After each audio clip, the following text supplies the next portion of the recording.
This podcast was recorded a week before our March 20th event in Stockton, and at the time, the event was still a go because California had not yet shut down public events statewide. And so we were talking about the event as if it was happening, but we decided to put this podcast out anyways because there's a lot of relevant information about why Jorge Toscano started Toscano Boxing Promotions, as well as relevant information about the fighters under Toscano Boxing Promotions banner. And so we decided to put this out because there's a lot of good information out there for fighters who are looking for a good promoter, because Toscano definitely is proving that they are a great promoter to be under their care of, as far as getting started in your career. So definitely listen to the podcast. A lot of good information in there. Leave comments below, and enjoy.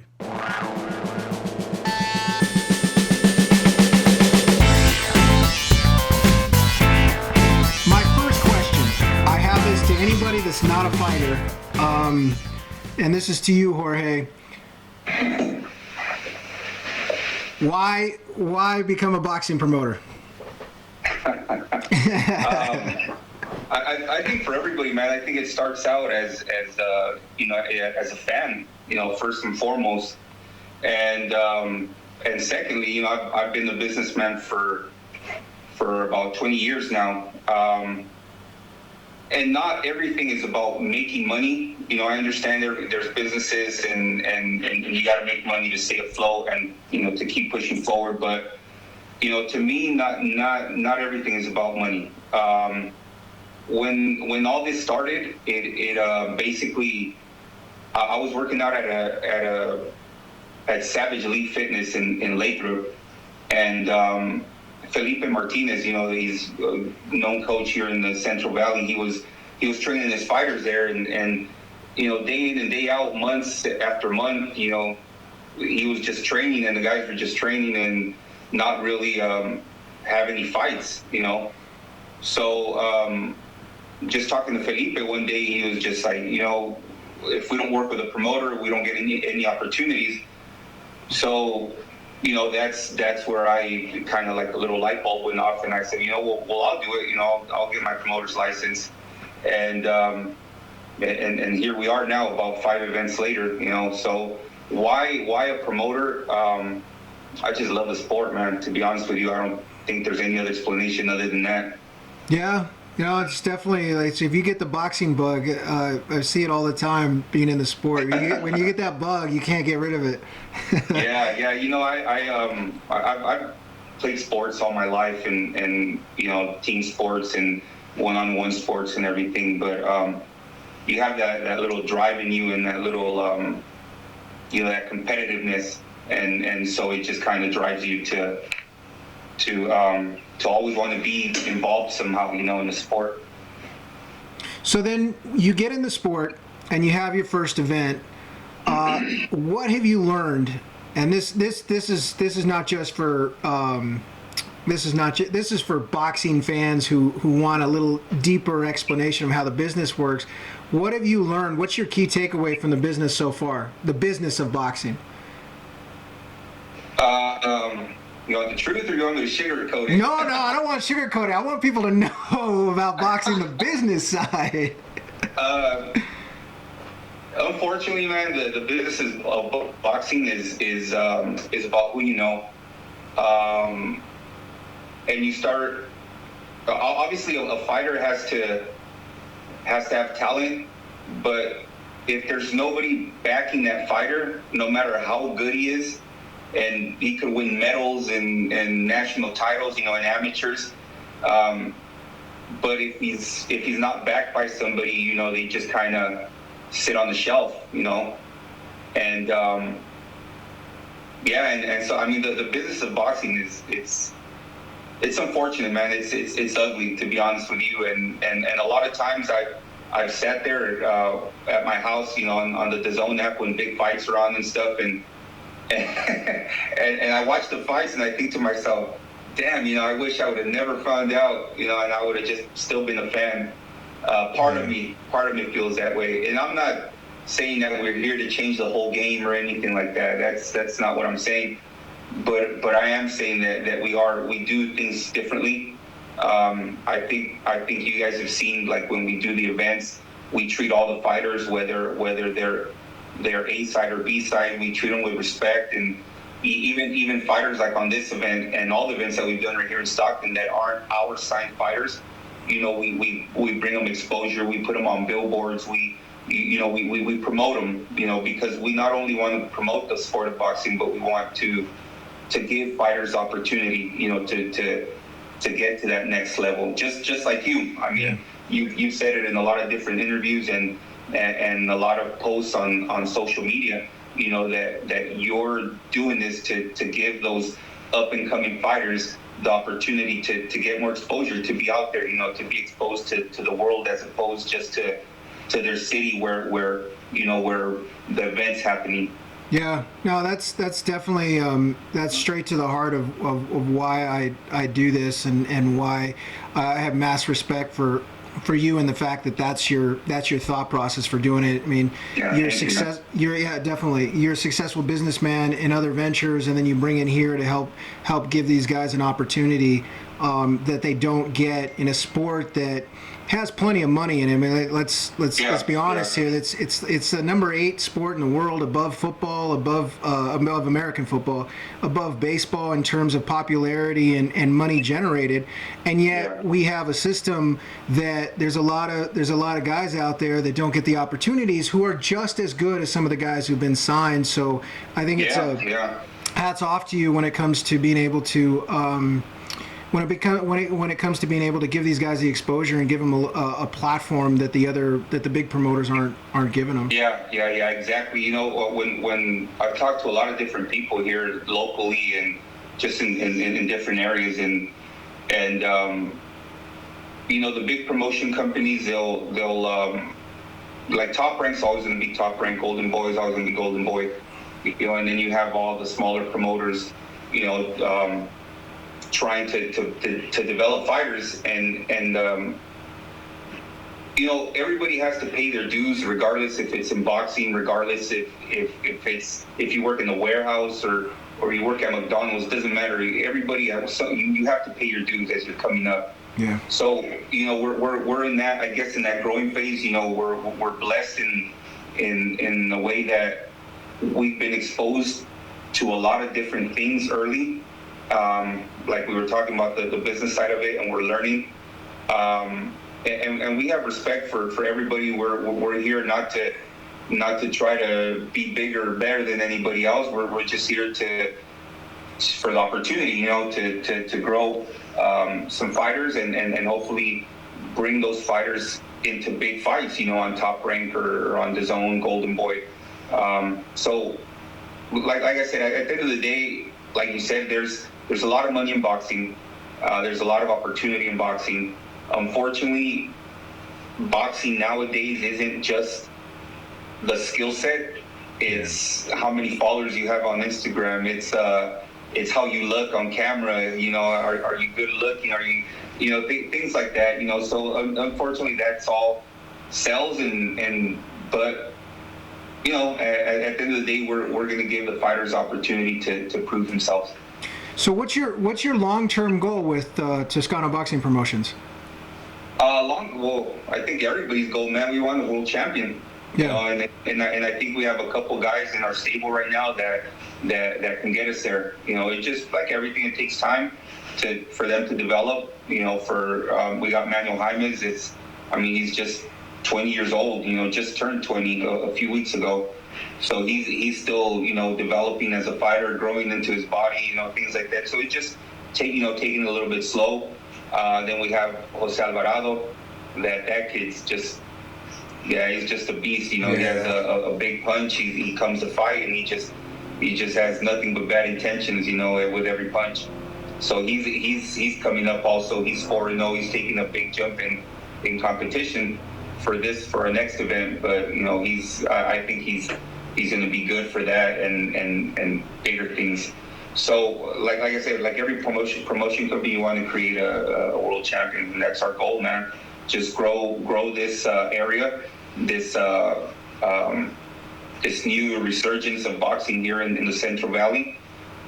Keep riding that wave and keep growing these fighters. Getting them more fights, keeping them busy, keep elevating their game, and soon we'll have our opportunity. Because once they get to a good record, we're going to get that phone call. You know what I mean? So that's our goal right now. Just create relationships and let everybody know what we're about and what we're here for, and we just want an opportunity. And meanwhile, we'll just keep on growing our fighters and growing our stable and growing our brand. That's great. That's great. To bring Israel into the conversation, how did you guys two hook up and partner up on this? Well, I lived in Texas. That's when I got into boxing. The same thing as a fan. I moved back from Texas in 2016, and I wasn't going to even get into the sport again.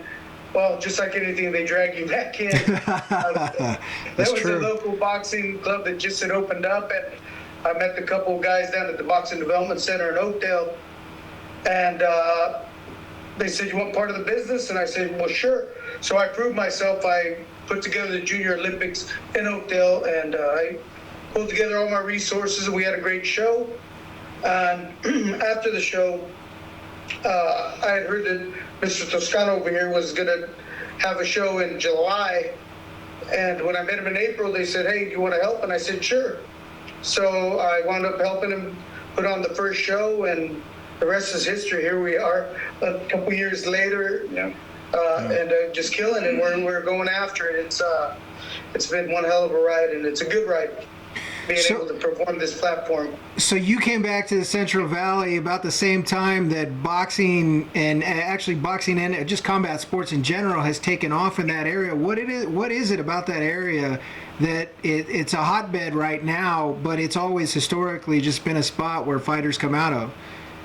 But you've got, if you're talking Stockton, there's always been fighters out of Stockton. Boxing's always been a thing here with Yaqui Lopez, and you got the Madera brothers, and they kind of started a little resurgence, and then you got the Diaz brothers on the MMA side. Then moving further out, you got the MMA guys coming out of Oakdale, Oakdale has a great wrestling program there, and it all turns into MMA or boxing. There's athletes all over the Central Valley, so I think that was one of the kickers that they just keep adding to it. What is it? You guys just have a ton of gyms up there, or is it just tough neighborhoods and kids need to keep out of trouble? It's just like TJ, man. Life here is you got to fight. Yeah. You have to. So when you have a city, that has poverty and good areas and bad areas and gangs and all that stuff, everything that's mixed up here in Stockton, it's you have to fight. So when you put somebody in that environment, they just have that fighting spirit. You know what I mean? Same thing like in TJ. You have people that don't have any other option other than to fight for a living. So they might as well get paid for it. So they get into boxing, man. So that's what I think it is here in Stockton. I mean, you have all the like Izzy said, you have the Madera brothers, not to mention, Gabriel Flores, that helped, that big resurgence.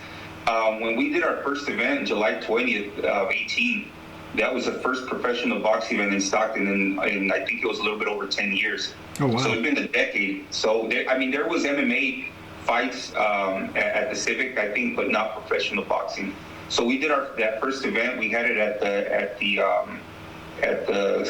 fairgrounds, the San Joaquin County Fairgrounds, and that first one was capacity 1,400, and I think we got like 1,100 in there, something like that. That was the first event, and then from there, the numbers have been just growing and growing. From there, the second event we did it at the Civic, but because of days and stuff like that, we were only able to get Fridays, and then so our numbers jumped up a little bit, not too much, but as soon as we started doing it on Saturdays, that's when it kind of took off a little bit more. So this event's going to be March 21st and Saturday, and floor is pretty much sold out already, and VIP tables are sold out. General admission is probably about half gone already. So yeah, it's just a big resurgence, man, with all these young fighters coming up. Like as he said, it's always been a fighting town because, you know, they have no other option other than to fight here. So, so yeah, man, I think just with Yaki Lopez and all the big fights, you know, Tony the Tiger and all those fighters that were here in Stockton before, you know, they got older, they started kind of phasing now, and now the new breed of fighters are coming up. Yeah. It's got quite a history there. So how big is the Civic Center there, and how many people are you expecting for the fight? Civic Center capacity is about 3,000, but I know they're having some issues with some of the seating in the balcony, so they had to cut us down to about 2,500. There's about 300 chairs that are messed up. So yeah, capacity I believe is 2,700. And we're expecting no less than 2,000. That's great, man. That's got to be awesome for the fighters to be able to fight at. I mean, you look at their records, right? They're just starting out, and how many guys get the opportunity to fight in front of 2,000 people when they're just starting out? That doesn't happen that often. Yeah, for sure. Definitely, you're going to come out and not only I just add to the show. It's entertainment as well. We add to the show. We hype up the fighters. You can see behind us the little. I love that. That's awesome. Yeah, the main event and the co-main event. We got their little cutouts. Emmanuel Jaimes. What's up, Emmanuel? And Kilo Madera. Kilo got his nose fixed in the picture. I mean, it's good. Now these guys, they're great for us. We got the T-shirt, cannon, and all kinds of entertainment.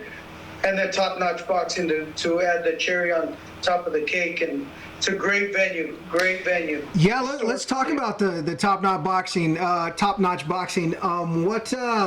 Give us some highlights for the card in terms of the matchups. What do you guys got going? Oh man, That's George. Get it on, George. oh man, it's hands down our best card, man. I mean, you were in TJ when we did our last event in December. We had some good fights on there. Yeah. I mean, just starting off with our hometown guys right here. I mean, Kilo's coming back to the ring. You know, he's been out for a little bit. You know, for about 10 months. So we're bringing him back. He has a solid opponent. The kid's tough. You know, he's Christian Aguirre. He comes from Salt Lake City. So he's coming to fight. You know, he's going to be the main event. Then we have Manuel Jaimes. You know, that's an up-and-coming fighter. That kid is he's kind of like a mix between Juan Manuel Marquez, just in the intelligence, because you can see him, like, as the fight goes on, you can see him kind of figuring people out, but at the same time, the workload of like Leo Santa Cruz. He's just like punches and punches and punches. We haven't. We're trying to get him a nickname. Maybe we can do like a little poll or something on social media. Oh, that's a good idea. Yeah, we're just. He's just like in Spanish we call him the moledor, which means he just grinds people down. You know, he doesn't like it. He doesn't want it, but he's like, no, I don't like that one. So. He's got that hell of a left. The left hook. Yeah, and he just has he puts his punches together really good. He's fighting against a Southern California fighter, an LA fighter, Adolfo Chavez. Yeah. He's 7-0. So you know somebody's always going to have to go. So That's great. That's a big fight. Then we have kind of like a special feature bout with our guy down in TJ, Jose Alvarado, Carmo Alvarado. He's making his debut here in the U.S. He's taking on a solid opponent. He's taking a big jump up in competition in Mark Yap, 30 wins, 15 losses, I believe. And Jose Alvarado's 4-0 with 4 KOs. But Yeah. Jose had just a huge amateur career. You know that he's ready.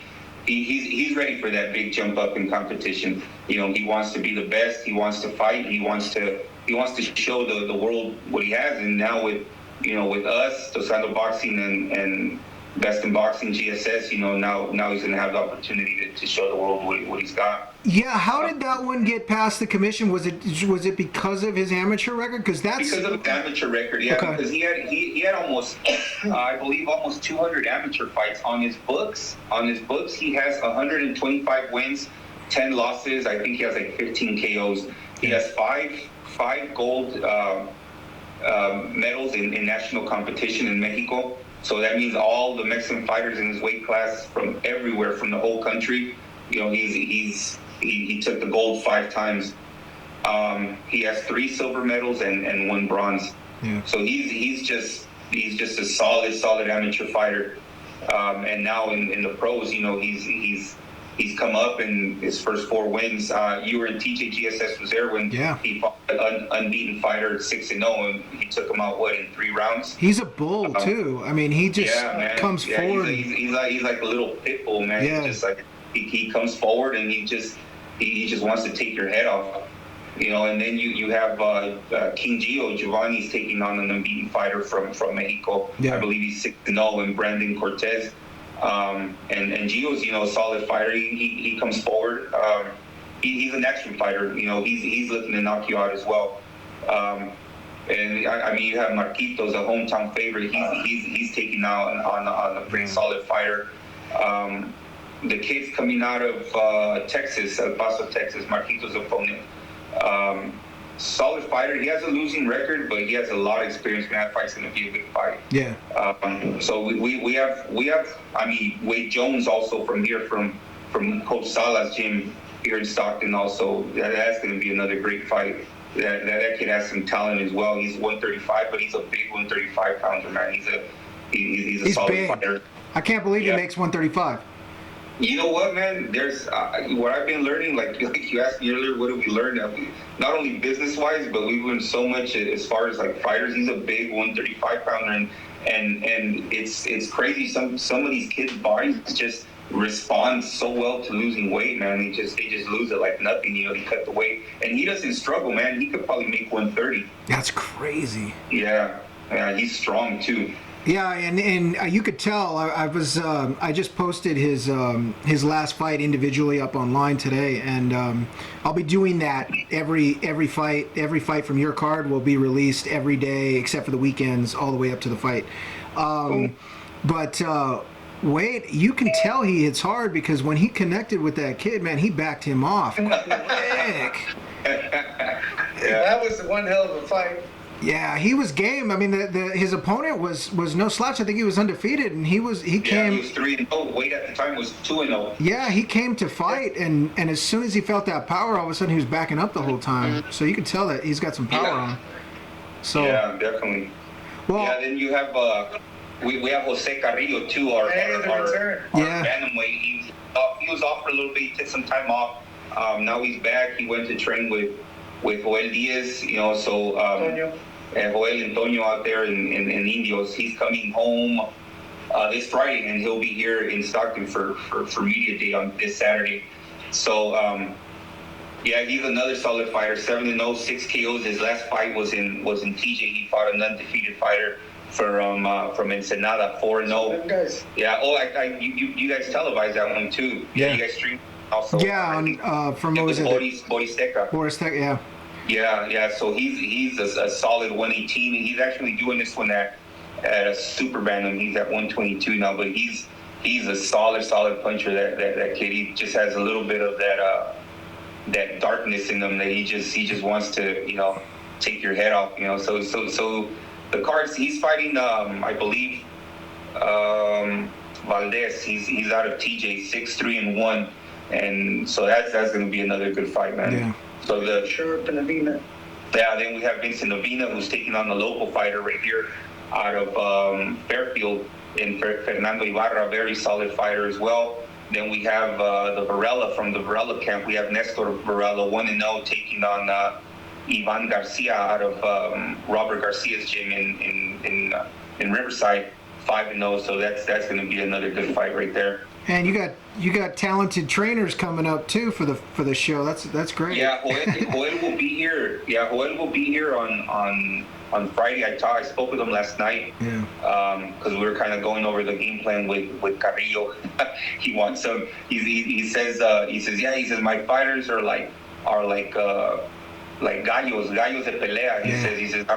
He says they're not supposed to leave their pen till fight night.